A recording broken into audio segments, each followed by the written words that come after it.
الرحمن الرحیم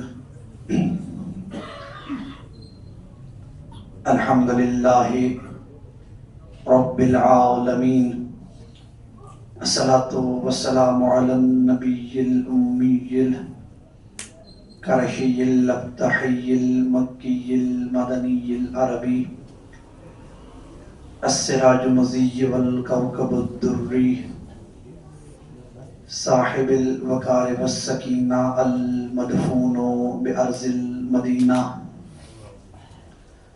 الرسول المسدد والمصطفى الأمجد المحمود الأحمد محبوب إله رب العالمين أبي القاسم محمد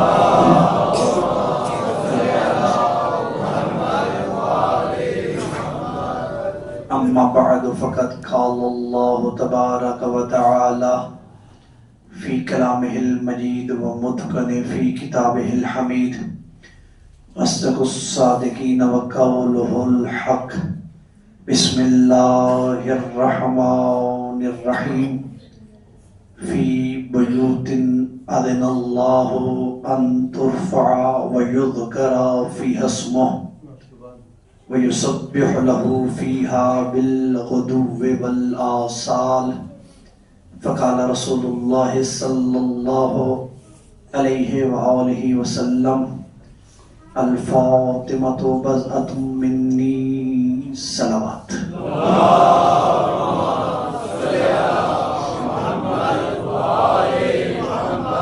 دعا ہے جناب سیدہ سلام اللہ علیہ کی ان غربت کے ایام میں اللہ آپ کی مصیبتوں کو آسان فرمائے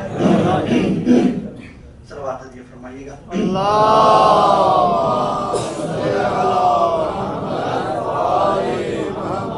ہمارے برادر میں محترم ایسا نواز خالق اکبر ان کے رزق میں وسعت عطا فرمائے انہیں صحت و تندرستی عطا فرمائے انہیں شر شیطان سے محفوظ رکھے اپنے والد کے ساتھ اپنے بھائیوں کے ساتھ بیت محمد و اہل بیت محمد ضمیر بھٹی صاحب قبلہ تشریف فرما ہے تنویر صاحب بھی بیٹھے ہیں ان کے بڑے بھائی بھی بیٹھے ہیں خالق اکبر ان تمام خاندان والوں کو خوشیاں عطا فرمائے خصوصی دعا جو احسن نے میرے ذمہ لگائی ہے اللہ سے اپنی بارگاہ میں قبول فرما اس مسجد کے ممبران جو دہم درہم سخنے اپنے مالی اور اپنے جانی اور اپنے ٹائم کے حوالے سے اس مرکز کو ٹائم دیتے ہیں خالق اکبر ان کی توفیقات خیر میں اضافہ فرما سرکار حجت کے ظہور میں تاجیل فرما ان تمام دعاؤں کی قبولیت کے لیے آواز بلند صلوات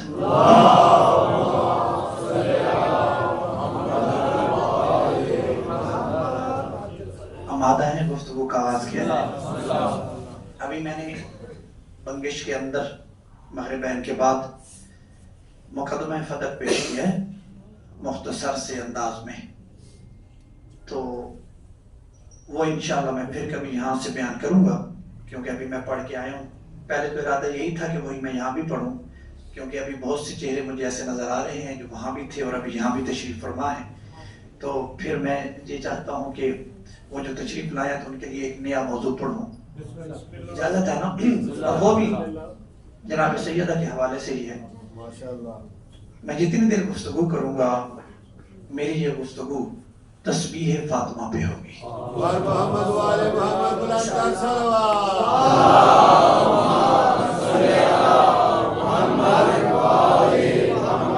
میں نے جتنے بھی جناب سیدہ کے حوالے سے موضوعات تیار کیے اس سے بہتر موضوع میں نے اپنی خطابت میں نہ سنا ہے نہ میں آج تک پڑھ پایا انشاءاللہ آپ بھی لطف لیں گے اس کے اندر آپ کو دو فائدے ملیں گے ایک تو آپ کو تاریخ کا پتہ چلے گا دوسرا آپ کو یہ پتہ چلے گا کہ یہ جو آپ کے ہاتھ میں ہے اس کی طاقت کتنی ہے کیونکہ جتنے بھی بہت کم مجالس ہوتی ہیں کہ جن مجالس میں اس کو عنوان قرار دیا جاتا ہے عشرے کے عشرے جناب سیدہ پہ گزر جاتے ہیں لیکن تسبیح کے تذکرے سے مجالس خالی ہوتی ہے اسی لیے میں نے اسے عنوان قرار دیا ہے کہ اللہ کی عبادتوں میں سے اگر کوئی سب سے بڑی عبادت ہے تو وہ تسبیح فاطمہ ہے ہم اسے پڑھتے ہیں لیکن اس کی اہمیت سے غافل ہیں،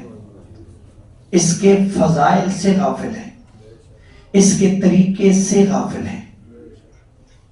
کیسے پڑھنی چاہیے، کس وقت پڑھنی چاہیے، کس طریقے سے پڑھنی چاہیے، تسبیح فاطمہ شروع کہاں سے ہوئی اور تاریخ کے کس کس دور سے گزرتی ہوئی، پہلے کس شکل میں تھی، پھر دوبارہ کس شکل میں آئی، پھر سہبارہ کی شکل میں آئی، اور آج انشاءاللہ پوری کائنات میں یہ تسبیح پہچانی جاتی ہے تسبیح فاطمہ کے نام سے۔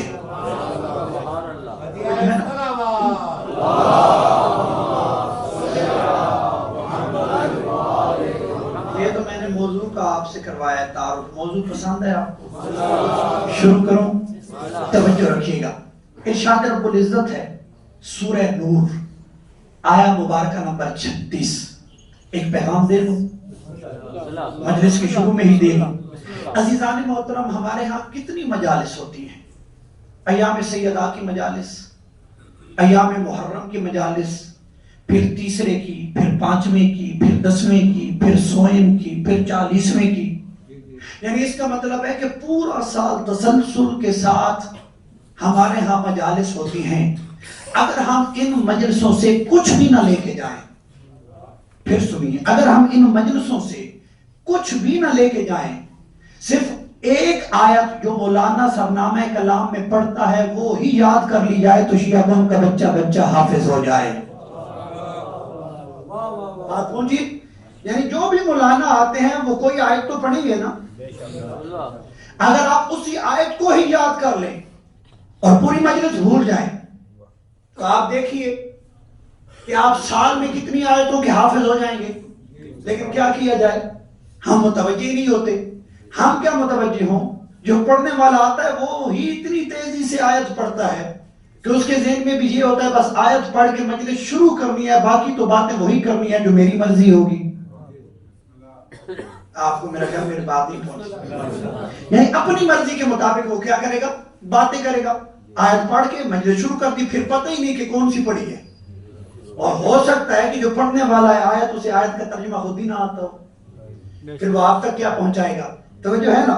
تو کیا ہے قرآن میں توجہ ہے، سورہ نور آیا مبارکہ نمبر 36۔ اگر آپ اس کے ترجمے سے واقف ہو گئے نا تو انشاءاللہ تعالیٰ صبح و شام لطف لیں گے۔ اللہ کہہ رہا ہے فی بیوت اذن اللہ ان ترفع ویذکر فیہا اسمہ، کہ اللہ نے اجازت دی ہے کہ اللہ کچھ گھروں کو روئے زمین پر بلند کر دے۔ توجہ ہے نا؟ یعنی ہر گھر کو بلند نہیں کرنا، اللہ نے اجازت دی ہے کہ کچھ گھروں کو روئے زمین پر بلند کر دیا جائے۔ ہر گھر بلند نہیں ہوگا، کون سا گھر بلند ہوگا؟ وَيُذْكَرَ فِيهَا اسْمُهُ، جس میں ہو اللہ کا ذکر، وَيُسَبِّحُ لَهُ، اور اس میں بالغدو فیہا بالغدو والآصال، اور اس میں صبح و شام ہو اللہ کی تسبیح۔ نہیں بولیں گے میرے ساتھ؟ کیونکہ تسبیح پہ اگر نعرے نہ لگے تو پھر کب لگیں گے؟ تو نعرے تو میں نے لگوانے ہیں، توجہ ہے نا؟ اب قرآن میں اللہ نے کیا کہا کہ ہم نے روئے زمین پر کچھ گھروں کو بلند کیا۔ جو بلند ہے ان کی خاصیت کیا ہے کہ ان میں اللہ کا ذکر ہوتا ہے، اللہ کا تذکرہ ہوتا ہے، اللہ کی تسبیح ہوتی ہے۔ اگر گھر میں اللہ کا ذکر ہو تو وہ گھر ہے، اگر گھر میں اللہ کی تسبیح ہو تو وہ گھر گھر کہے جانے کے لائق ہے۔ اور پھر رسول نے فرمایا نوّروا بیوتکم بتلاوت القرآن فلا تتخذوها قبورا، اپنے گھروں کو روشن کرو قرآن کی تلاوت کے ساتھ۔ میں نے ترجمہ مکمل نہیں کیا، اپنے گھروں کو روشن کرو، منور کرو، معطر کرو قرآن کی تلاوت کے ساتھ، انہیں قبریں مت بناؤ۔ توجہ نہیں کیا آپ نے؟ یعنی اللہ کہتا ہے گھر بلند ہے وہ جس میں میرا ذکر ہو، رسول فرماتے ہیں گھر ہے وہ جس میں تلاوت قرآن ہو۔ اپنے گھروں کو روشن کرو قرآن کے ذکر کے ساتھ۔ اب اس کا مطلب کیا ہے؟ یہ مت دیکھیے کتنے کنال کا فارم ہاؤس ہے، یہ مت دیکھیے کتنی منزلہ ہے، یہ مت دیکھیے کہ ماربل کون سا ہے، یہ مت دیکھیے کہ سیمنٹ کس کمپنی کا ہے۔ دیکھنا ہے تو یہ دیکھو کہ اللہ کا ذکر ہوتا ہے یا نہیں۔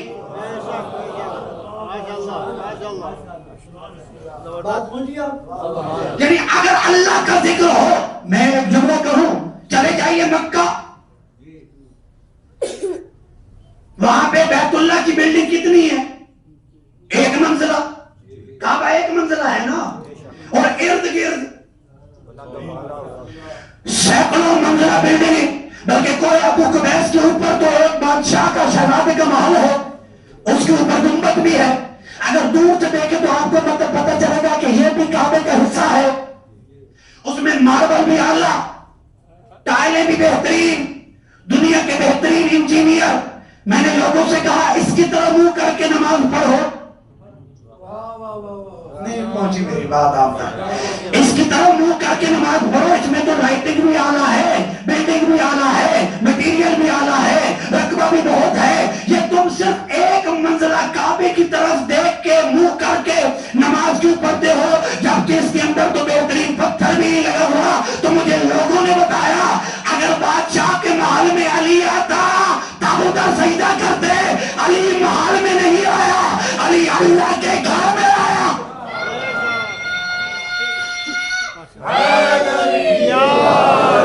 یعنی کہ اللہ کا بندہ اللہ کے گھر میں اللہ کا ذکر کرنے آیا ہے، توجہ ہے نا؟ تو اب یہ مت دیکھیے کہ لمبائی کتنی ہے گھر کی، چوڑائی کتنی ہے، اونچائی کتنی ہے، کتنے اسکوائر فٹ کا ہے، یہاں تو یہی ہو چلتا ہے نا۔ یہ مت دیکھیے، دیکھنا ہے تو یہ دیکھیے کہ اللہ کا ذکر ہوتا ہے یا نہیں۔ اگر اللہ کا ذکر ہے تو گھر گھر ہے، اگر اللہ کا ذکر نہیں تو چاہے 200 منزلہ عمارت کیوں نہ ہو قبرستان ہے۔ اور جملہ کہوں گا، اگر اللہ کا ذکر کسی چادر کے نیچے بھی کوئی آ کے کرے، کیا کہنے یعنی اللہ کا ذکر اگر چادر کے نیچے بھی کوئی آ کے کرے تو پھر وہ چادر چادر نہیں رہتی، اللہ اسے گھر بنا دیتا ہے۔ اور اگر وہ گھر میں بھی اللہ کا ذکر نہ کرے تو پھر وہ گھر نہیں رہتا۔ اور اگر کوئی چادر کے نیچے بھی آ کے اللہ کا ذکر کرے تو پھر اللہ اسے چادر نہیں بناتا، اسے اہل بیت بنا دیتا ہے۔ اسے کیا بنا دیتا ہے؟ اہل بیت۔ اب چلتے آئیے، اب نبی نے، میں مقدمہ پیش کر رہا ہوں کہ تسبیح شروع کہاں سے ہوئی، توجہ رکھیے گا۔ وہ گھر میں روایت درمیان سے چھوڑ رہا ہوں تاکہ جلدی جلدی آپ کو تسبیح پہ لے آؤں۔ وہ گھر زمین پر بلند ہے، اللہ نے کہا کہ جس میں کس کا ذکر ہو، اللہ کی تسبیح ہو، اللہ کا ذکر ہو، اللہ کا تذکرہ ہو۔ نبی نے کیا فرمایا؟ وہ گھر گھر ہے جس میں قرآن کی تلاوت ہو۔ تھوڑا سا ساتھ دیجیے گا میرا۔ جائیے 3 تفسیروں کا میں نام لیتا ہوں۔ تفسیر جلالین ایک، تفسیر در منصور 2، تفسیر روح المعانی 3۔ تفسیر جلالین اور تفسیر در منصور لکھی ہے جلال الدین سیوطی نے، اہل سنت کے بڑے عالم۔ تفسیر روح المعانی لکھی ہے علامہ آلوسی نے، یہ بھی اہل سنت کے بہت بڑے عالم۔ اگر آپ کو یہ تینوں تفسیریں نہ ملے تو مولانا فرمان علی شاہ صاحب کا ترجمہ دیکھیے گا جو کہ اردو میں ہے، یعنی تمام رستے آپ کو بتا رہا ہوں۔ آپ جو جو قرآن پڑھے ہوئے ہیں مجھ سے وعدہ کرتے ہیں مجلس سیدہ میں کہ ہم جا کے قرآن کی اس آیت کا ترجمہ خود پڑھیں گے؟ آواز بڑی انشاءاللہ۔ یعنی پورا قرآن نہ پڑھیے، سورہ نور آیا مبارکہ نمبر 36، اس کا ترجمہ اور اس کی تفسیر حاشی میں جا کے پڑھیے گا۔ جب یہ آیت نازل ہوئی، توجہ رکھیے گا کہ فی بیوت اذن اللہ ان ترفع ویذکر فیہا اسمہ، جب یہ آیت نازل ہوئی تو علامہ جلال الدین سیوطی نے تفسیر جلالین، تفسیر در منصور، علامہ آلوسی نے تفسیر روح المعانی، مولانا فرمان علی شاہ نے اپنے قرآن کے ترجمے میں یہ لکھا کہ جب یہ آیت نازل ہوئی تو ایک صحابی نبی کے پاس آیا اور آ کے کہنے لگا یا رسول اللہ، یہ جو اللہ قرآن میں کہہ رہا ہے کہ کچھ گھروں کو ہم نے زمین پر بلند کیا ہے، اور گھروں سے مراد کون سے گھر ہیں؟ نہیں، مجھے خاموشی نہیں چاہیے، مجھے تائید چاہیے۔ ان گھروں سے مراد کون سے گھر ہیں؟ تو نبی نے کہا ہے بیوت الانبیاء، ان گھروں سے مراد نبیوں کے گھر ہیں، کیونکہ ان میں اللہ کا ذکر سب سے زیادہ ہوتا ہے۔ سوال ہوا، جواب ہوا، بات ختم۔ یعنی سوال کیا تھا کہ جو بلند گھر ہیں ان سے کون سے گھر مراد ہیں؟ نبی نے کہا انبیاء کے، کیوں کہ اس میں اللہ کا ذکر زیادہ ہوتا ہے۔ اب علامہ جلال الدین سیوطی، علامہ آلوسی، مولانا فرمان علی شاہ، یعنی شیعہ اور سنی دیوبندی اہل حدیث ہر فقہ کے عالم نے اس آیت کی تفسیر کرتے ہوئے آگے یہ جملہ لکھا کہ جیسے ہی سائل سوال کر کے پیچھے ہٹا یا حضرت ابو بکر کھڑے ہوئے، پتہ نہیں کہاں بیٹھا ہے میرا مجمع، حضرت ابو بکر کھڑے ہوئے، فَأَشَارَ إِلَىٰ بَيْتِ عَلِيٍّ وَفَاطِمَةٍ، حضرت ابو بکر نے علی اور فاطمہ کے گھر کی طرف اشارہ کر کے کہا کہ یا رسول اللہ، کیا یہ گھر بھی ان گھروں میں سے ہے؟ نبی نے کہا چپ کر، ہے یا افضل من افاضلہا، یہ انبیاء کے گھروں سے بھی افضل ہے۔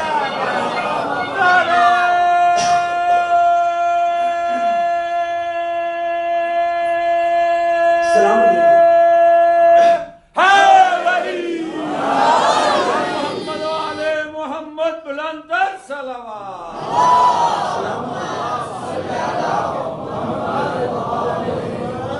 روایت ہے کہ یہ انبیاء کے گھروں میں سے نہیں، یہ ان گھروں میں سے نہیں، یہ انبیاء کے گھروں سے بھی افضل ہے۔ کیا یہ مبالغہ ہے؟ کیا یہ باپ کی بیٹی کے لیے محبت ہے؟ یاد رکھیے، نبی مبالغہ نہیں کرتا، نبی مبالغہ آرائی سے کام نہیں لیتا۔ اب جو شاعر ہیں مجھے معاف کیجیے گا، پہلے ان سے معافی مانگوں تب آگے اگلا جملہ کہوں۔ شاعری کی ایک صنف ہے کہ جب تک اس میں مبالغہ نہ ہو شعر مکمل نہیں ہوتا۔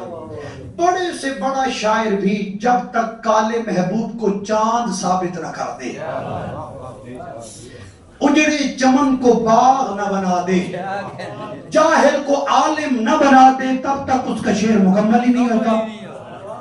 لیکن میرا نبی شاعر نہیں پہنچی بات، میرا نبی شاعر نہیں۔ قرآن کہتا ہے کہ میرا محمد سب کچھ ہے مگر شاعر نہیں۔ یا اللہ، محمد شاعر کیوں نہیں؟ تو آوازیں تو نہیں رہی ہم جب نکلی، کیونکہ اس نے اپنی زبان سے علی اور فاطمہ کے کرنے ہیں فضائل بیان۔ جب لوگ فضائل سنیں تو کہیں یہ نہ کہیں ارے بھائی یہ تو شاعر ہے۔ یہ شاعر نہیں، بلکہ یہ جو کہہ رہا ہے جو میں کہتا ہوں۔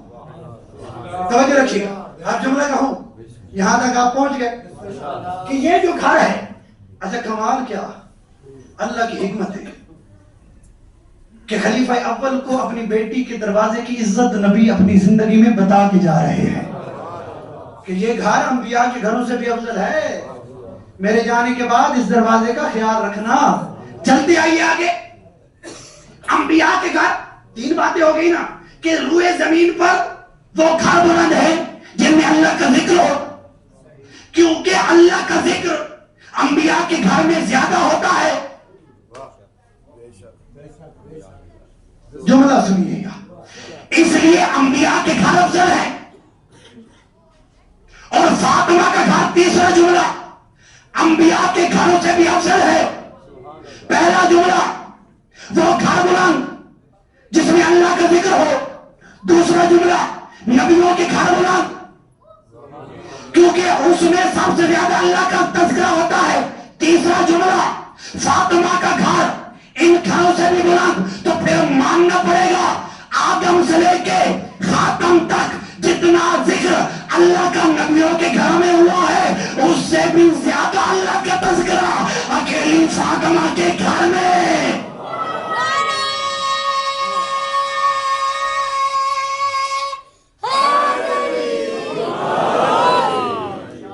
یعنی آدم سے لے کے خاتم تک.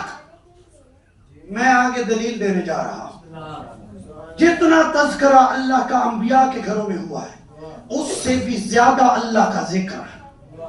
اکیلی میرے بچوں میری طرف دیکھو, اکیلی فاطمہ کے گھر اللہ کا ذکر. آپ کہیں گے دلیل بھی نبی کی حدیث سے ہے. میں نے حدیث پڑھنی ہے, آپ کے ہاتھ بلند ہو جانے ہیں. کوئی کہے کہ دلیل بھی نہیں ہے کہ کیسے اکیلی فاطمہ کے گھر اللہ کا ذکر ہر نبی کے گھر سے بھی زیادہ ہو سکتا ہے. تو میں نے کہا پر رسول کی حدیث ضربت علی یوم الخندق افضل عبادت من ثقلین, کہ جس علی کی ایک ضربت ثقلین کی عبادت پہ بھاری ہو. نعرہ تکبیر, اللہ اکبر, نعرہ رسالت, یا رسول اللہ, کل ایمان یک زبان, نعرہ حیدری. یہ ابھی بھی پورا مجمع نہیں بولا. سلامت رہے میرے بچہ.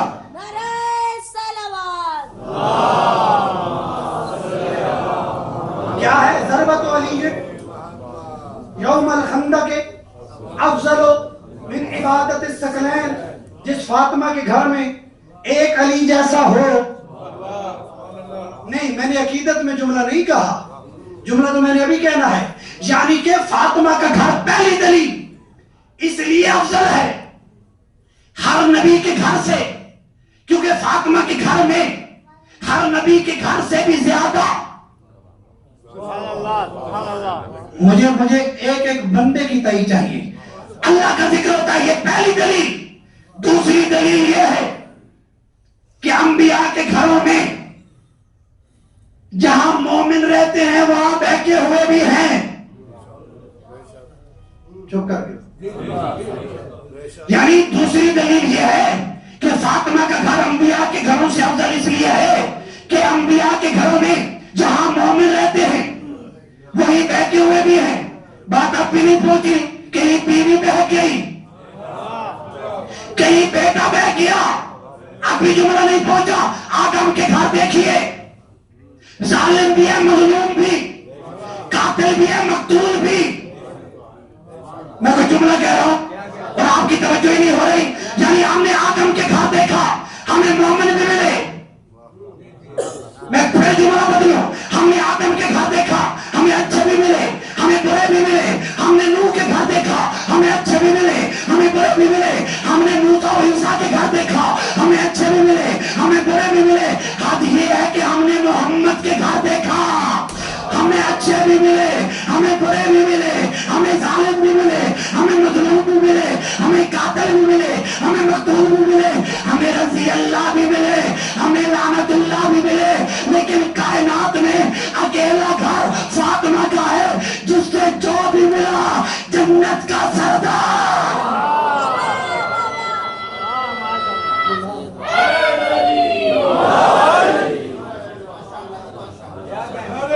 دیکھیے یا رسول اللہ,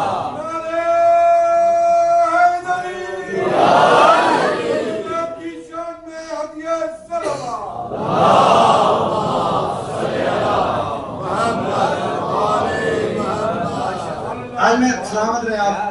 آپ تسبیح میں پوری پڑھ کے جاؤں گا اور آپ کو پتا ہے کہ تسبیح پورے 100 دانے پہ مکمل ہوتی ہے. تو میرے ساتھ جلدی آئیے گا, تھکیے گا نہیں. اللہ کی توفیقات میں اضافے کے لیے مل کر بآواز بلند صلوات.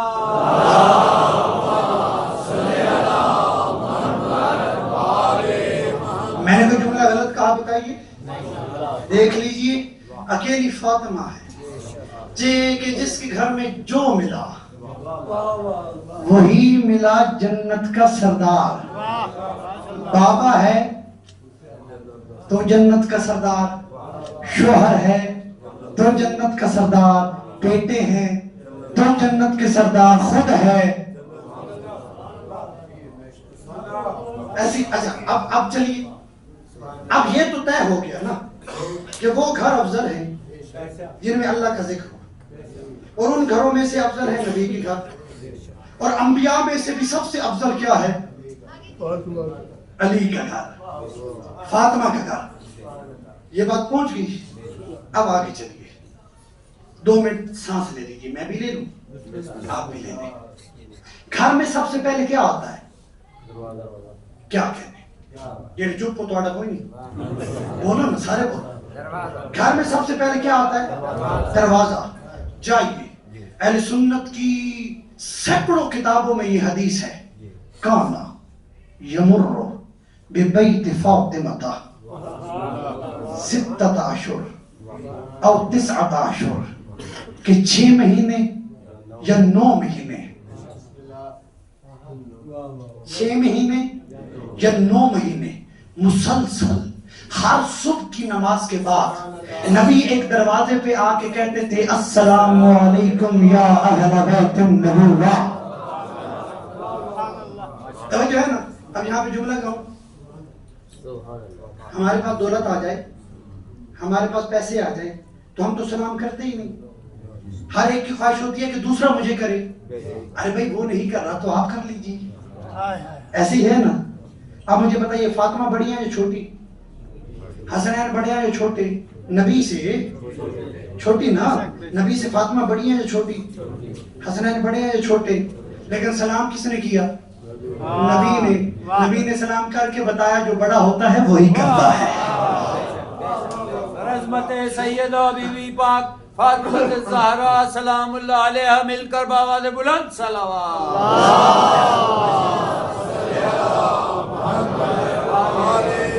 اب میرے نبی نے 6 ماہ یا 9 ماہ مسلسل در فاطمہ پہ آ کے کہا السلام علیکم یا اہل بیت النبوہ, اہل بیت النبوت میرا آپ پر سلام ہو. میں نے جملہ کہنا ہے, مجھ جیسا کوئی ہوتا تو میں کہتا یا رسول اللہ پہلے در سیدہ پہ آئیے, پھر مسجد میں جائیے تاکہ ہمیں اصول مل جائے, پہلے مجلس پھر نماز. جو بندی ہے تھوڑی. میں جو جملہ کہنے جا رہا ہوں خدا کی قسم, آج کے بعد آپ اس ترتیب کو یاد رکھیں گے. کیا یا رسول اللہ پہلے در سیدہ پہ آئیے پھر مسجد میں جائیے تاکہ ہمیں اصول ملے, پہلے امام برگاہ پھر مسجد. نبی نے کہا نہیں, پہلے جاؤں گا مسجد پھر آؤں گا در سیدہ پہ. میں نے کہا یا رسول اللہ کیوں؟ آواز رسالت آئی. اس کی وجہ یہ ہے کہ مسجد میں جا کے پہلے ہوگا وضو. پتہ نہیں کہاں بیٹھا ہے میرا مجمع. پہلے ہوگا وضو, جب وضو ہوگا تو بدن پاک ہوگا, پھر پڑھی جائے گی نماز, جب نماز پڑھی جائے تو روح پاک ہوگی, جب یہ دونوں پاک ہو جائے پھر در سیدہ پہ آ کے جھک جا.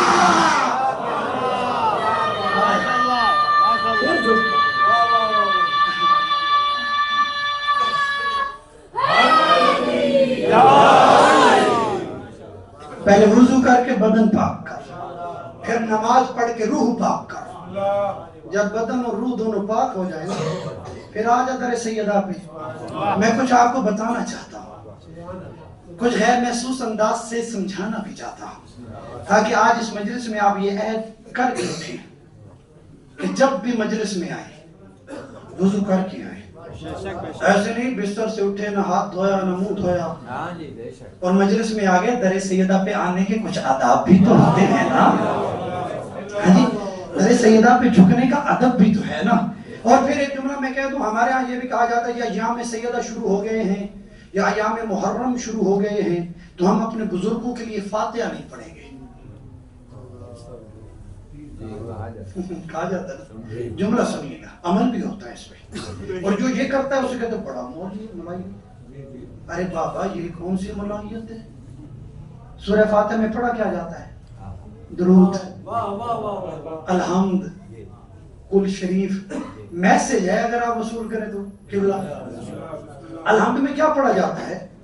درود، الحمد، فاتحہ میں درود، الحمد، کل، پھر درود۔ اس میں کون سی ایسی چیز ہے جو پڑھنے میں گناہ ہے؟ کچھ فکر بھی تو کریں۔ یعنی سورہ بزرگوں کے لیے فاتحہ پڑھنا، کیا درود شریف پڑھنا گناہ ہے؟ اب جملہ سنیے گا میرے جوانوں، توجہ کیجیے گا، سورہ فاتحہ پڑھنا گناہ ہے، درود شریف پڑھنا گناہ ہے۔ ارے بھائی ایام محرم میں یا ایام فاطمیہ میں قرآن کی تلاوت نہ چھوڑیے، چھوڑنا ہی ہے تو جھوٹ چھوڑیے، حسد چھوڑیے، کینہ چھوڑیے، برائی چھوڑیے، چھوڑنے والی باتیں چھوڑیے۔ جی ذکر کیوں چھوڑ رہے؟ قرآن پڑھیں اور یاد رکھیے کربلا بزرگوں کو بھلانے کا نام نہیں، کربلا ہے بزرگوں کو یاد رکھنے کا نام۔ توجہ ہے نا؟ یہاں تک آپ پہنچ گئے تو سب سے افضل گھر کس کا؟ جناب سیدہ کا۔ گھر میں سب سے پہلے کیا ہوتا ہے؟ دروازہ۔ اور دروازے پہ آنے کا ادب کیا ہے؟ بولو، پہلے بدن پاک کیجئے، پھر روح پاک کیجئے، پھر جھکیے سیدہ کے در پر۔ عہد کرتے ہیں جب بھی آئیں گے مجلس میں تو وضو کر کے آئیں گے۔ بعض اوقات ہم ماتم کو بڑی ہلکی عبادت سمجھتے ہیں، ماتم ہلکی عبادت نہیں ہے، ماتم بڑی عظیم عبادت ہے، اس میں بھی وضو کے بغیر نہ کھڑا ہو کیجئے گا۔ جب آپ کسی چیز کو عبادت کہتے ہیں تو عبادت تو بغیر وضو کے ہوتی ہی نہیں۔ اللہ جانے وہ کون سی عبادت ہے جو آپ بغیر وضو کے کرنا چاہتے ہیں؟ تو حلقہ ماتم میں بھی آئے تو وضو کریں۔ کیوں؟ جب آپ ماتم کرتے ہیں تو نو سنتے ہیں نا، تو ان کا تو نام وضو کے بغیر سننا بھی جائز نہیں۔ کان طہارت ہو، زبان پہ طہارت ہو، پھر ان کا نام آئے اثر رکھتا ہے۔ میں نے پتہ نہیں آج کوئی سخت بات تو نہیں کرتا، توجہ عمل کریں گے نا۔ اب چلتے آئیے، اب مجھے بتائیے 6 یا 9 ماہ تک نبی آتے تھے در سیدہ پہ سلام کرنے، تو جو بات کریں، یعنی نبی اگر آتے ہوں گے مسجد سے نکل کے در سیدہ پہ سلام کرنے کے لیے، تو جو نبی کے پروانے تھے وہ کیا کرتے ہوں گے؟ وہ بھی ساتھ ہی رہتے ہوں گے۔ ہمیں اتنا اعتبار تو ہے صحابہ میں کہ جو نبی کرتے ہوں گے، اللہ جانے میرا مجمع کہاں میں بیٹھا ہے، وہی صحابہ بھی کرتے ہوں گے۔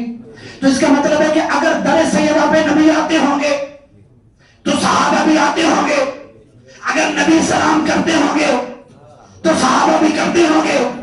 اچھا مدینہ میں 3 قسم کے لوگ تھے، ایک تھا در سیدہ، ادھر تھے ازواج کے گھر، پیچھے تھے صحابہ۔ ترتیب تو میں نے بتا دی، آپ خاموش بیٹھ کے میری بات کو سن رہے ہیں۔ یعنی سامنے در سیدہ، ادھر ازواج کے گھر، پیچھے اصحاب۔ اس کا مطلب ہے کہ 9 مہینے تک نبی نے ازواج کو ادھر چھوڑا، صحابہ کو پیچھے چھوڑا۔ در سیدہ پہ آ کے نبی نے دنیا کو بتایا، اے دنیا والوں، نہ ازواج اہل بیت ہیں، نہ صحاب اہل بیت ہیں، بلکہ اصحاب اور ازواج جس دروازے پہ سلام کرے وہ دروازہ اہل ہے۔ محمد و آل محمد بلند ترین صلوات۔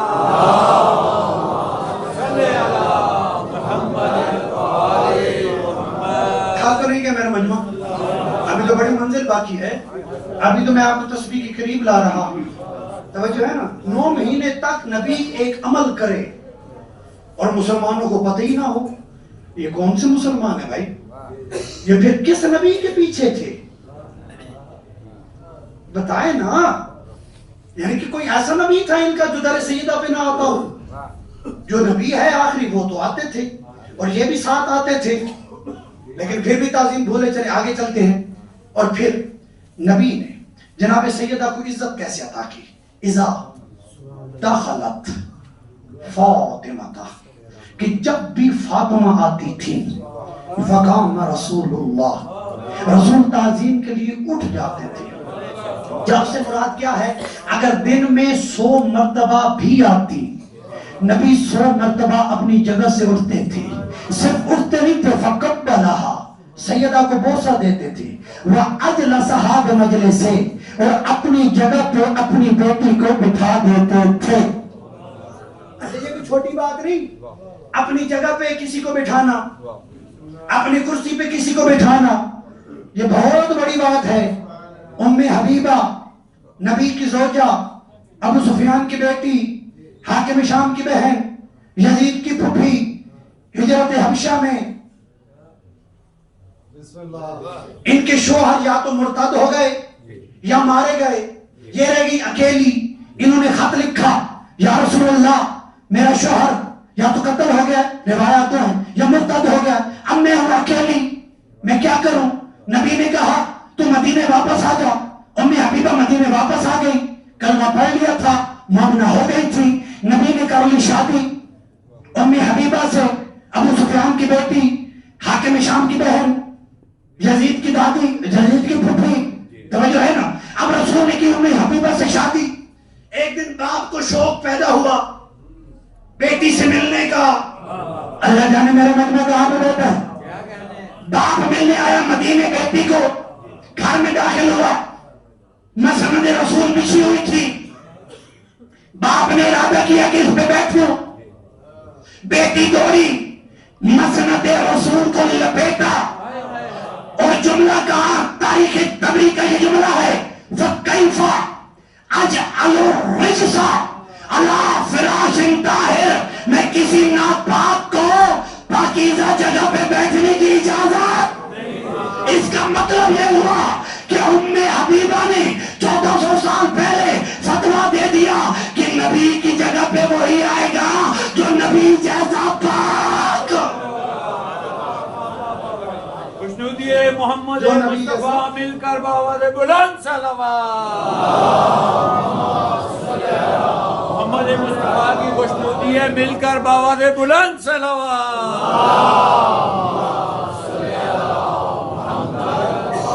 اب چلتے آئیے آگے، میں بالکل قریب آ گیا نبی کی جگہ پہ۔ اس کا مطلب ہے کہ سیدہ کی طہارت اتنی ہی تھی جتنی نبوت کی تھی، جتنی رسالت کی تھی، یعنی جتنی طاہر رسالت تھی اتنی ہی طاہر عصمت تھی۔ توجہ ہے، بٹھایا کرتے تھے۔ اچھا، سیدہ اپنے گھر کا کام خود کیا کرتی تھی، کپڑے بھی خود دھوتی تھی، کھانا بھی خود بناتی تھی، برتن بھی خود دھوتی تھی۔ آج کل تو ہمارے ہاں رواج ہو گیا ہے، ہماری بیٹی کیوں بنائے؟ پھر جب شادی ہو کے جاتی ہے، جھگڑے ہوتے ہیں، طلاقیں ہو جاتے ہیں، کھانا بنانا نہیں آتا، کیونکہ ہماری بچیوں کے ذہن میں بٹھایا جاتا ہے کہ کام گھر کا کرنا عیب ہے۔ جملہ کہوں، خدا کی قسم اگر گھر کا کام کرنا عیب ہوتا تو دنیا کرتی نہ کرتی، فاطمہ نہ کرتی، جناب سیدہ نہ کرتی۔ ٹھیک ہے جی، یہ مردوں کے لیے بھی ہے۔ ہمارے ہاں جو مرد اپنی بیوی کے ساتھ کام میں ہاتھ بٹائے تو رنگ مرید ہو جاتا ہے، الٹی باتیں۔ ہاں جی، اور ہمارا جوان طبقہ یہاں پہ زیادہ بیٹھا ہے، ان کے ذہن میں یہی ہوتا ہے کہ ہم مزدوری کیوں کریں، ہم کام کیوں کریں، ہمیں 50 کی ملے گی تو ہم کریں گے، 25 پہ ہم کریں۔ ذہنیت کو بدلیے۔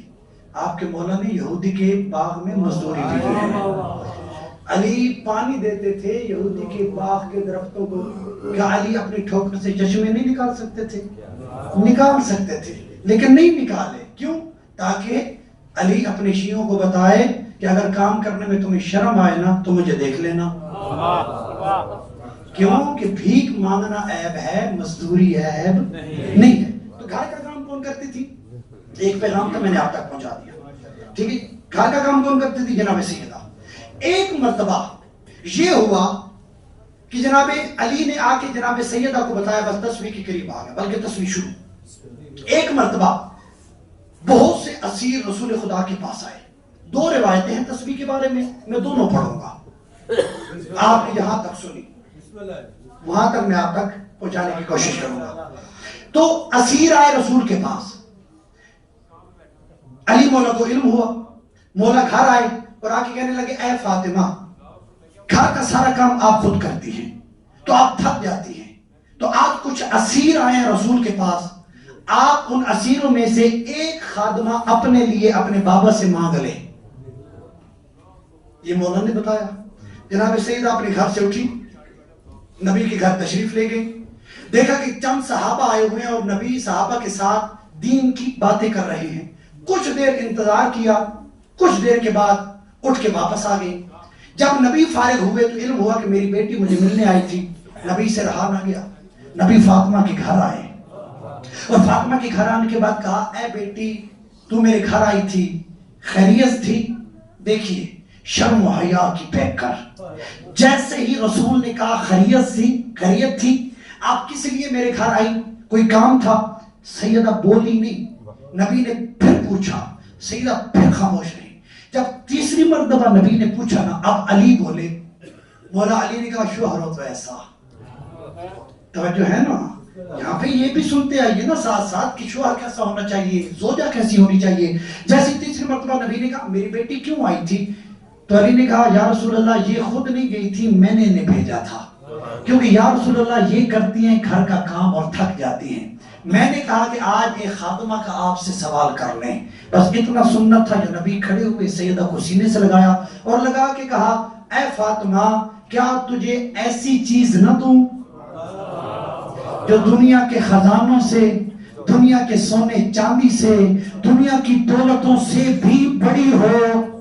جناب سیدہ نے کہا رضیت عن اللہ وعن الرسول, میں اللہ اور اللہ کے رسول کی رضا پہ راضی ہوں. اے میرے بابا جو چاہیے مجھے عطا کیجئے, میں نے تو بس دنیا کی ایک خادمہ کا سوال کیا ہے. نبی نے کہا اے فاطمہ مانگے تو, دینے والا میں ہوں, اور میں تجھے ایسی چیز دوں جو صرف دنیا کے لیے ہو, بلکہ میں تجھے ایسی چیز عطا کروں گا جو دنیا میں, جو آخرت میں, جو خزانوں سے, جو دولتوں سے, جو زر و جواہرات سے بھی زیادہ قیمتی ہو. جناب سیدہ نے کہا بابا عنایت فرمائیے. تو رسول نے کہا اے فاطمہ جب بھی واجب نماز سے فارغ ہوا کرو 34 مرتبہ اللہ اکبر پڑھا کرو, 33 مرتبہ الحمدللہ کہا کرو, 33 مرتبہ سبحان اللہ. نعرہ تکبیر, اللہ اکبر, نعرہ رسالت, یا رسول اللہ, نعرہ حیدری, یا علی, پاکستان پہ ہدیہ سلامات. اگلی روایت سنیے. ایک روایت تو یہ نبی نے کہا جیسی نماز سے فارغ ہوا کرو 34 مرتبہ اللہ اکبر, 33 مرتبہ الحمدللہ, 33 مرتبہ سبحان اللہ پڑھا کرو. دوسری روایت کہ جب اللہ نے کہا اے حبیب اپنی بیٹی کی شادی کا اعلان کر, آپ تھک گئے ہیں, 10ویں کا جملہ تو ابھی شروع ہو رہا ہے. اپنی بیٹی کی شادی کا اعلان کر. جیسے ہی نبی نے اعلان کیا پہلے کا رشتہ بھی آ گیا.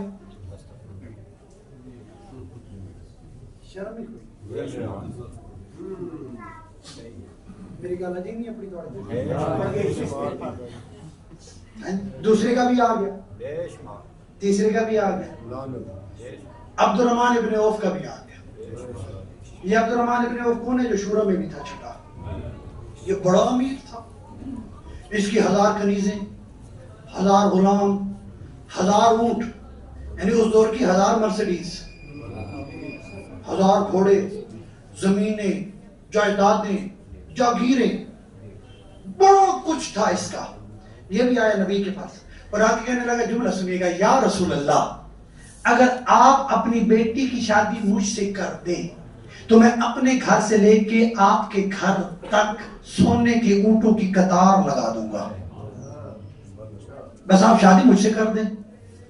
آگے بھی تھی اللہ کی رحمت, خاموش ہو کے نہیں سنیے گا, جملہ بیدار ہو کے سنی. جیسے اس نے کہا یا رسول اللہ اگر آپ اپنی بیٹی کا رشتہ مجھ سے کرتے ہیں تو میں اپنے گھر سے لے کے آپ کے گھر تک سونے کے لدے ہوئے اونٹوں کی قطار لگا دوں گا، چہرہ نبوت پہ جلال آیا۔ نبی نے مٹی میں ہاتھ ڈالا، مٹی کے کنکر اس کے منہ کی طرف پھینکے، اب وہ کنکر جب ہاتھ میں تھے تو کنکر تھے، جب اس کی طرف گئے تو ہیرے بن گئے۔ اور ایک ہیرا اس کی ساری قیمت اور تو اس کی ساری دولت سے بھی زیادہ قیمتی تھا۔ نبی نے کہا مجھ پہ اور دولت کا ناز، تیری دولت کیا ہے؟ شرمندہ ہوا، شرمندہ ہوا۔ وہ نہیں تھا نا کہ میں کس زوم میں آیا تھا کہ اتنی زمینیں، اصل میں ان کو پتہ ہی نہیں تھا کہ یہ کائنات کے مالک ہیں۔ ٹھیک ہے جی، اب رسول پریشان ہوئے، یا اللہ آپ کے کہنے پہ میں نے اعلان بھی کر دیا، اب رشتہ ہو تو ہو کیسے؟ اللہ نے کہا ہے میرا حبیب پریشان ہوتا کیوں ہے؟ اپنے صحابیوں کو بتا کہ کل شب جمعہ ستارہ جس کے دروازے پہ اتر جائے،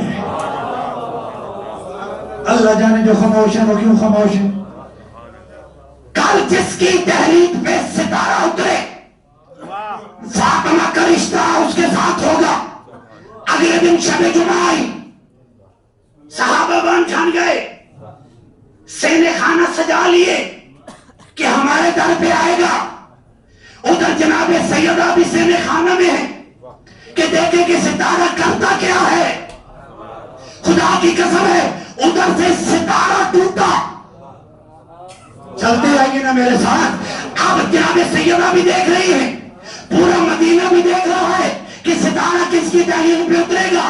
اب ستارہ وہاں سے چلا، جیسے ستارہ وہاں سے چلا سیدہ نے کہا اللہ اکبر، اللہ اکبر، اللہ اکبر۔ جب 34 مرتبہ اللہ اکبر مکمل ہوا، ستارے نے در علی پہ سجدہ کر دیا۔ اب مجھے بتائیے 34 مرتبہ اللہ اکبر مکمل ہوا، ستارہ علی کے دروازے پہ جھکا۔ جیسے ہی ستارہ علی کے دروازے پہ جھکا، بیوی نے کہا الحمدللہ۔ آپ نے محسوس نہیں کیا الحمدللہ کب پڑھا جاتا ہے؟ جب کوئی نعمت ملے۔ اس کا مطلب ہے کہ فاطمہ بھی چاہتی ہے کہ میرا رشتہ علی سے ہو۔ ایسے ہی ہے نا، نعمت ملنے پہ بندہ کہتا ہے الحمدللہ۔ اب 33 مرتبہ جب کہا نا، 33ویں مرتبہ کہا بی بی نے الحمدللہ، ستارے نے دہلیز علی کو چھوڑا۔ بی بی نے کہا سبحان اللہ، سبحان اللہ، سبحان اللہ۔ جب 33ویں مرتبہ سبحان اللہ مکمل ہوا، ستارہ آسمان پہ پہنچ گیا۔ کوئی بات پہنچی؟ اب یہاں پہ لوگ بھی اعتراض کرتے ہیں کہ ستارہ زمین سے بھی بڑا ہوتا ہے، دروازہ علی اتنا سا، یہ آیا تو آیا کیسے؟ یہ ہو ہی نہیں سکتا۔ حالانکہ بات روایت میں ہے کہ جب ستارہ وہاں سے چلا تو اس نے اپنے آپ کو چھوٹا کرنا شروع کیا، اور جب علی کی دہلیز پہ اترا تو بالکل چھوٹا تھا، اور ستارے نے اتر کے بتایا اگر عزت حاصل کرنا چاہتے ہو تو علی کے در پہ چھوٹے بن کے آؤ۔ بڑا پان علی کے دروازے پہ۔ میں نے ایک بات اور کرنی ہے جو کہ بڑی قیمتی ہے، اگر آپ کی توجہ ہے، تھکے نہیں آپ تو، آپ کی سروات مجھے بتائے گی کہ آپ آمادہ ہیں۔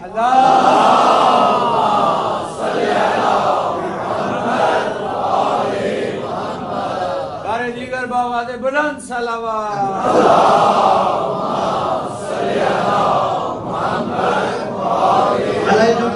جملے کا ثواب جاجی صاحب کی روح کو بھی اصال فرمائے، وہ فرمایا کرتے تھے کہ اتنا بڑا ستارہ جس کے دروازے پہ چھوٹا لگے، اللہ جانے وہ دروازہ کتنا بڑا ہوگا۔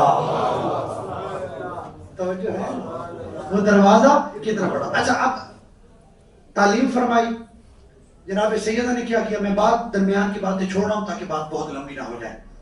جناب سیدہ نے ایک دھاگا لیا، دھاگے میں لگائی 100 گرہیں گڈ، ٹھیک ہے۔ جناب سیدہ نے طریقہ بتایا کہ اگر آپ پڑھو اور بھول جاؤ تو اس طریقے سے پڑھو۔ ایک دھاگا لیا، 100 گرہیں لگائی، اور طریقہ بتایا کہ اس کو پڑھنے کا طریقہ یہ ہے۔ یہ طریقہ جناب سیدہ نے جاری رکھا جنگ احد تک۔ جب جنگ احد میں، آپ جملہ سنیے گا، جناب حمزہ شہید ہو گئے، اور ہندا جگر خارا عاقلۃ الاقبات، آل محمد کو اس سے بڑی نفرت تھی. اس نے جناب حمزہ کا جگر چبانے کی کوشش کی.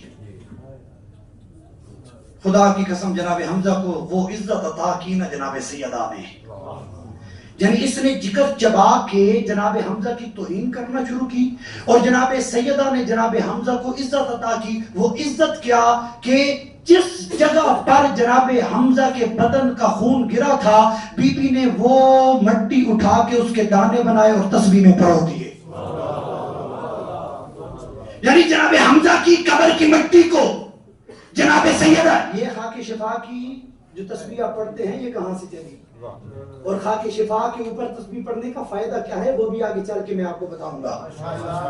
آمادہ ہے نا؟ کوئی فضول بات تو نہیں کر رہا. ہاں جی، یعنی اس نے توہین کی. اس کا مطلب کیا ہے کہ جو قبر کی توہین کرے وہ ہندا والا ہے، جو قبر کی تعظیم کرے وہ سیدہ والا ہے. جناب سیدہ نے جناب حمزہ کی قبر کی مٹی اٹھائی، اس کے بنائے 100 دانے. اب جناب سیدہ اسی پہ تسبیح پڑھتی تھی. جب تک جناب سیدہ زندہ رہی تسبیح جناب حمزہ کی قبر کی مٹی کی بنتی تھی. جب جناب سیدہ دنیا سے چلی گئی اور عرب کے بلکہ دنیا کے سب سے بڑے شہید جناب حمزہ تھے، تسبیح جناب حمزہ کی قبر کی بنتی تھی. لیکن جب 10 محرم کو سب سے بڑا شہید آ گیا جس کا نام حسین ابن علی ہے، اس کے بعد تسبیح جناب حمزہ کی قبر کی نہیں بنتی تھی. جناب زین العابدین آئے اپنے باپ کی قبر پہ، حسین کی قبر سے مٹی اٹھائی جناب سجاد نے، اس کے بنائے 100 دانے، پھر اس پہ پڑھتے تھے امام سجاد تسبیح. اب چھٹے امام کے پاس ایک آدمی آیا، جملہ سنیے گا کہ خاک شفا کے اوپر تسبیح پڑھنے کا فائدہ اور ثواب کتنا ہے. چھٹے امام کے پاس ایک آیا راوی اور کہنے لگا، اے امام، ایک وہ تسبیح تھی جو آپ کی جدہ میں حمزہ کی قبر کی مٹی سے بنائی تھی، ایک وہ تسبیح ہے جو آپ کے جد سجاد نے اپنے بابا حسین کی قبر کی مٹی سے بنائی ہے، بتائیے افضل کون سی ہے؟ تو جناب صادق نے کہا افضل ہے میرے جد حسین کی قبر کی مٹی.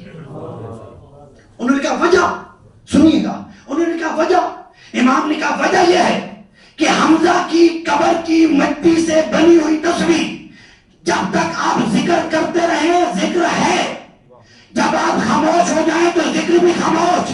لیکن حسین کی قبر کی مٹی سے بنی ہوئی تسبیح اگر آپ ذکر کرتے رہیں تب بھی ذکر ہوتا ہے، اور اگر آپ ذکر کرتے کرتے تھک جائیں تو پھر تسبیح آپ کی جگہ پہ اللہ کا ذکر کرتی ہے. پھر وہ تسبیح، یعنی آپ امام حسین کی قبر کی مٹی سے بنی ہوئی تسبیح پہ ذکر کریں گے تو ذکر ہے، اگر خاموش بھی ہو جائیں اور سو جائیں تو پوری رات وہ حسین کی قبر کی مٹی آپ کے لیے ذکر کرتے رہے گی. اس لیے فضیلت ہے کہ مولا حسین کی قبر کی مٹی سے بنی ہوئی تسبیح پہ اللہ کا ذکر کیا جائے. تو عزیزان محترم، یہ تھا تحفہ. بلکہ ایک روایت اور بھی بیان کر دوں. صادق امام فرماتے ہیں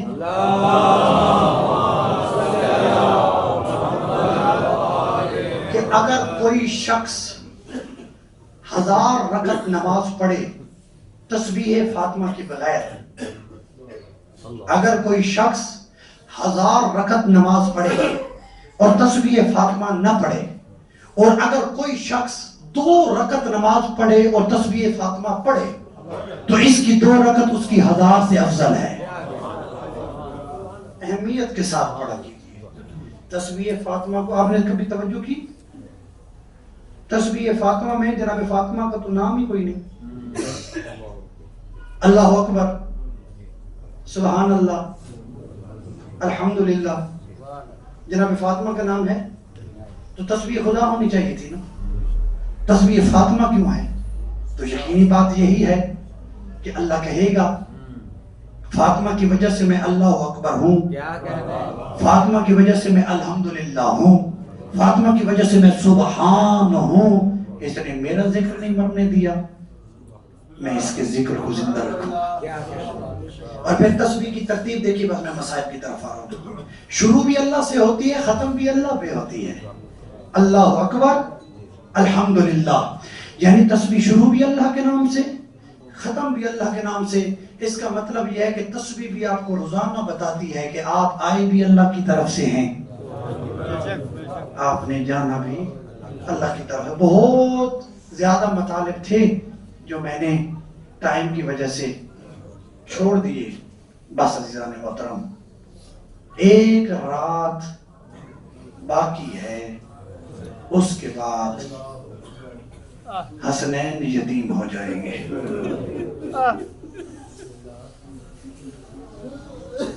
کوشش کیجئے، میں جوانوں سے گزارش کروں گا، کوشش کیجئے کہ لوگوں کو سیدہ کے قریب لائیے. میں ایک واقعے سے مسائل شروع کرتا ہوں. ایران کا ایک جوان جس کی عمر 20 یا 22 سال ہے، وہ سکول کے لیے گھر سے نکلا، کالج کے لیے، یونیورسٹی کے لیے گھر سے نکلا. اس نے ایک ٹیکسی کرائے پہ کی، کار میں آ کے بیٹھا. کار والے نے گانے لگا دیے. یہ جوان کہتا ہے آپ گانوں کو بند کر دیں. ٹیکسی ڈرائیور کہتا ہے کیونکہ آپ سواری ہیں. تو میں نے کہا چلے سفر اچھا گزر جائے گا، تو میں نے گانے لگا لیے. جوان کہتا ہے ٹھیک ہے آپ کی بات، لیکن میں عزا میں ہوں، یعنی میں غم میں ہوں. ڈرائیور پوچھتا ہے کس کے غم میں؟ جوان کہتا ہے ماں کے غم میں. میں اپنی ماں کے غم میں ہوں. ڈرائیور کہتا ہے پھر تو آپ بہت بڑے غم میں ہیں، کیونکہ ہم بھی اب چھوٹے چھوٹے تھے، ہماری ماں ہمیں چھوڑ کے چلی گئی تھی. اچھا بتا کیا تیری ماں بیمار تھی؟ اس نے کہا نہیں بیمار نہیں تھی، زخمی تھی.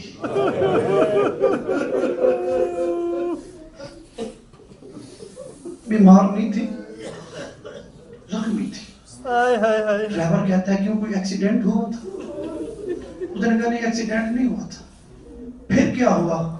جوان کہتا تھا بہت سے لوگوں نے مل کے مارا تھا.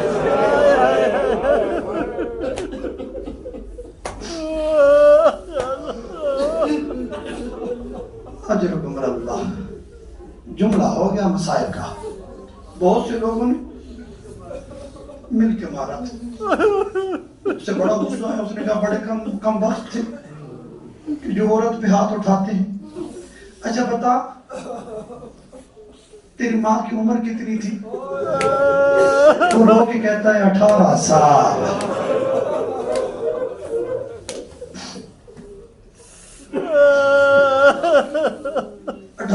میری ماں کی عمر تھی.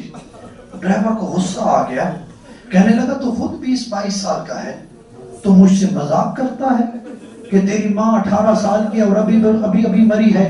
وہ جوان رو کے کہتا ہے ڈرائیور غصہ نہ کر، جو میری ماں ہے نا وہ تیری بھی ماں ہے، میں کسی اور کی نہیں، میں نبی کی بیٹی کی بات کر رہا. کوشش کیجیے لوگوں کو سیدہ کے قریب لائیے. خدا کی قسم 19 سال پورے نہیں تھے جناب سیدہ کے. 20 جمادی الثانی کو 19ویں سالگرہ ہونی تھی جناب سیدہ کی، لیکن ظالموں نے وہ پوری ہونے نہیں دی. عزیزان محترم، تو 2 جملے میں بیان کروں، میری بھی اتنی طاقت نہیں. اپنی اپنی حاجات کو اپنے ذہن میں رکھ کے مخدومہ کے جملے سنیے. میں نے یہ جملہ 2 سال پہلے یہاں پہ پڑھا تھا. حسین بجاڑہ کے حوالے سے وہ فرماتے تھے جب دربار گئی تھی تو سر کے بال کالے تھے، جب لوٹ کے آئی تو سر کے بال سفید. ایک آدمی اشارہ میری طرف دیکھیے گا. ایک آدمی اٹھا، اس نے کہا اے مولانا بتائیے کتنی دیر لگی نبی کے بیٹی کے بال سفید ہونے میں؟ حسین بجاڑہ نے امامہ اتارا، ایک کاغذ کے ٹکڑے کیے، اسے زمین پہ پھینکا، پھر اٹھا کے اوپر آئے تو کہا بس اتنی دیر لگی تھی. اچھا میں نے علی رضا رضوی صاحب کہا کہ میں نے پہلی مرتبہ انہی سے سنا ہے, پتہ نہیں کتاب میں ہے یا نہیں مجھے نہیں پتا. میں نے علی رضا رضوی صاحب سے سنا ہے کہ عمر تھی 18 سال, لیکن مہاجرین اور انصار کی عورتیں اپنے گھر والوں کو بتاتی تھی کون سا ظلم کیا ہے آپ نے نبی کی بیٹی پر کہ وہ 18 سال کی نہیں بلکہ 80 سال کی بوڑھی لگتی. کیا ظلم ہو گئے نبی کی بیٹی پہ کہ 18 سال کی لگتی نہیں تھی, ایسے لگتا تھا کہ جیسے کوئی ضعیفہ بیوی آ گئی. اجرک من اللہ. بس میں ایک جملہ پڑھوں. آ گئے دروازے پہ آگ اور لکڑیاں لے کے اور آ کے اعلان کیا کہ ابو الحسن کو گھر سے نکالو. علی دروازے پہ جانے کا ارادہ کرتے ہیں, جناب سیدہ سامنے علی کا راستہ روک کے کہتے ہیں اے علی تجھے میرے حق کا واسطہ میں تجھے دروازے پہ نہیں جانے دوں گی. جملہ اسی جملے مسائب اسی جملے میں ہے, اگر آپ نے سماعت کر لیا. علی نے جناب سیدہ کے کہنے پہ علی رکے. اب جب علی رکے اب جناب سیدہ کہتے ہیں اے علی میں جاتی ہوں, ہو سکتا ہے کہ ان کے ذہن میں آ جائے کہ میں نبی کی بیٹی ہوں. اب جناب سیدہ دروازے پہ گئی, کہا ابو الحسن کو نکالو. جناب سیدہ نے کہا میں علی کو باہر نہیں آنے دوں گی. باہر سے آواز آئی علی کو باہر نکالو نہیں تو ہم دروازے کو آگ لگا دیں گے. جیسے ہی آگ کا نام آیا جناب سیدہ نے کہا کیا تم اس دروازے کو آگ لگاؤ گے اور جس دروازے کے اندر میرا حسن رہتا ہے اور جس دروازے کے اندر میرا حسین رہتا ہے. باہر سے آواز آئی حسن رہے حسین رہے, ہمیں اس کی کوئی پرواہ نہیں, علی کو باہر نکالیے. بس سیدہ نے کہا میں علی کو باہر نکلنے کی اجازت نہیں دوں گی. ایک ظالم نے حکم دیا لگاؤ آگ. اللہ کرے میں جملے پہنچا پاؤں. لگاؤ آگ. دروازے کو آگ لگائی گئی. جلتے ہوئے دروازے کے پیچھے نبی کی بیٹی یا ایک ظالم نے اپنے پاؤں کی ٹھوکر ماری. اب جلتا ہوا دروازہ نبی کی بیٹی کے اوپر گرا. صحابی کی بات فرماتے ہیں وہ اکیلا جلتا ہوا دروازہ نہیں تھا, اس میں لوہے کی میخ تھی جو فاطمہ کی پسلیوں میں اجرکم اللہ اجرکم اللہ اپنی صداؤں کو بلند کرتے آئیے. اللہ کی گرم کیل اور فاطمہ کے پہلوؤں میں بے بس ہو گئی. جو فاطمہ نے کہا فضا جلدی آ میرا موسر شہید. اجرکم اللہ. ایک منٹ رک کے بڑا گریہ ہو گیا. بڑی مقبول مجلس. اللہ احسن کے توفیقات خیر میں اضافہ کرے. خواجہ محمد علی اللہ ان کی توفیقات خیر میں اضافہ کرے. اس پوری انتظامیہ عزادار شاہ صاحب, اختر شاہ صاحب, خواجہ محمد حسین صاحب, میرے بزرگان جتنے میرے سامنے بیٹھے آپ سارے, میں آپ تمام کو جناب سیدہ کی بارگاہ میں لے جا کے ایک جملہ کہوں. اے بی بی یہ تیرا غم سن کے اپنے غم بھلانے آئے ہیں, ان کو غموں سے آزاد کر. جملہ سنیے گا. امام حسن سے کسی نے پوچھا مولا سب سے مشکل وقت کب آیا؟ امام حسن نے کہا ہم پہ سب سے مشکل وقت وہ تھا کہ جب ایک طرف ماں بے ہوش تھی, دوسری طرف باپ کی گردن میں رسی تھی. ہمیں پتہ نہیں چل رہا تھا کہ ماں کو بچائے یا باپ کو.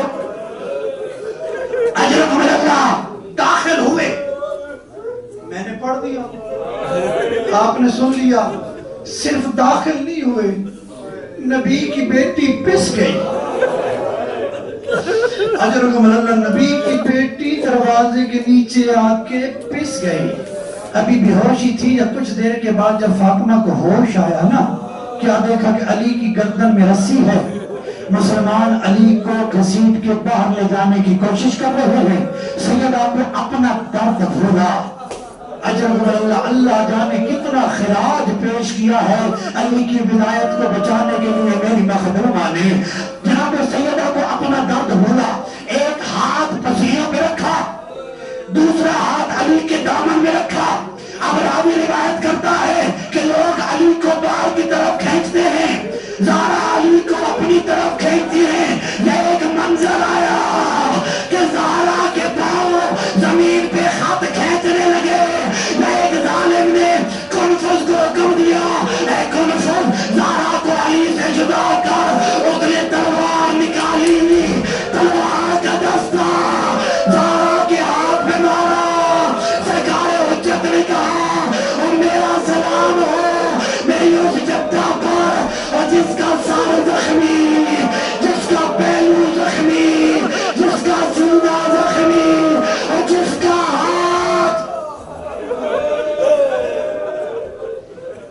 اجرم اللہ. ایک جملہ میں اور پڑھوں گا. ایک جملہ میں اور پڑھوں گا.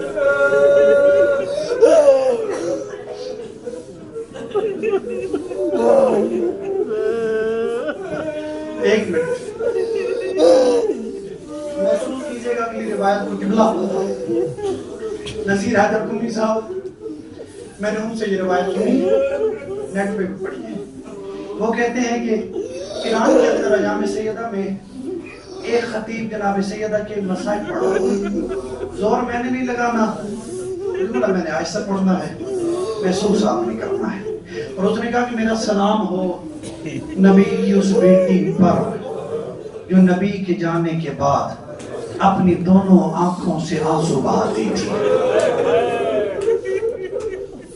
پھر سنیے، میرا سلام ہو نبی کی اس بیٹی پر جو اپنے باپ کے جانے کے بعد اپنے باپ کے اوپر دونوں آنکھوں سے آنسو بہاتی تھی.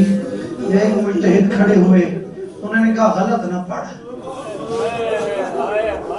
ابھی بھی جملہ نہیں پہنچا ہوتا ہے، صحیح پڑھو. انہوں نے کہا کہ بلا میں نے غلط تو نہیں پڑھا، میں نے روایت تو ٹھیک پڑھی ہے. انہوں نے کہا نہیں، ٹھیک یہ ہے کہ سلام ہو میرا اس بی بی پر جو باپ کے جانے کے بعد دونوں آنکھوں سے نہیں ایک آنکھ سے آنسو بہاتی تھی.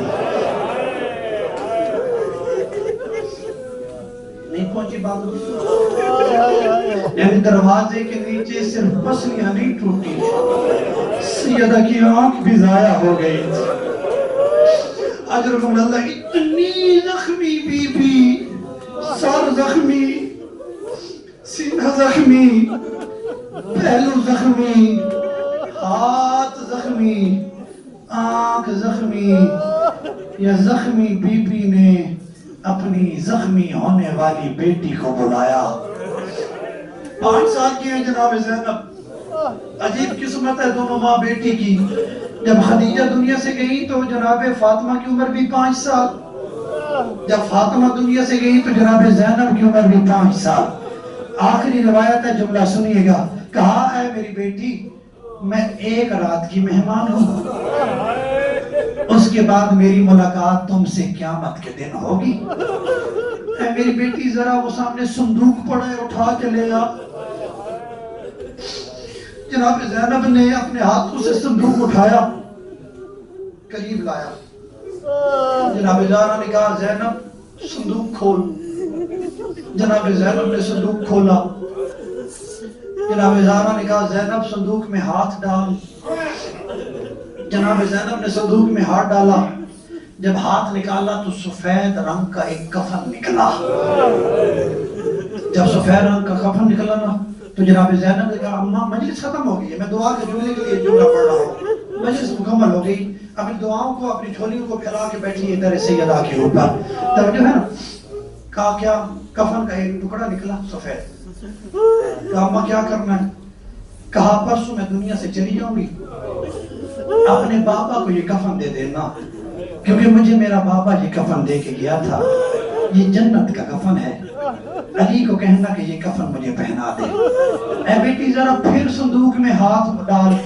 جناب زینب نے دوبارہ ہاتھ ڈالا، پھر سفید رنگ کا ایک اور کفن نکلا. جناب زینب نے کہا اماں اب یہ کفن کس کے لیے؟